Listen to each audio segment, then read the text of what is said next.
வாழ்க்கையில முன்னேற ஆசைப்படுறது தப்பு இல்லைங்க.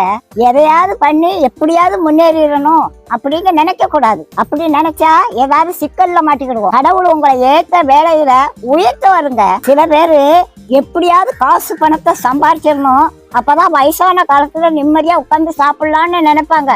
வயசான காலத்துல காசு பணம் எல்லாம் இருக்கும், ஆனா ஒன்னும் அனுபவிக்க முடியாது. பாட்டி வீட்டுல ஒரு எலி ரொம்ப நாளா தொண்டை பண்ணிக்கிட்டு இருந்தது. அதை எப்படியாவது பிடிச்சிடணும்னு கூண்டுக்குள்ள ஒரு தேங்காய் துண்டை குத்தி வச்சேன். ஒரு 9 மணிக்கு சத்தம் கடிச்சு எலி மாட்டிக்கிட்டுச்சு. சரி இருக்கட்டும், காலையில எந்திரிச்சு காட்டு பக்கத்துல கொண்டு திறந்து விடுவோம் அப்படின்னு நினைச்சு தூங்கிட்டேன். காலையில பார்த்தா எலி உள்ளதான் இருந்துச்சு, ஆனா அந்த தேங்காய் துண்டை அதை நக்கி கூட பார்க்கலங்க. எப்படி வச்சானோ அது அப்படியே இருந்துச்சு. ராத்திரி முழுவதும் உள்ளதான் இருந்துச்சு. அந்த தேங்காய் துண்டை திங்கலாம்ல, அதுக்கு மரண பயம் வந்துட்டு அதனால தேங்காய் துண்டை திங்கிறதுக்கு மனசு வரல. அதுக்கு தேங்காய் துண்டை விட நம்ம உயிர் பிழைச்சா போதும்னு அது இருந்துச்சு.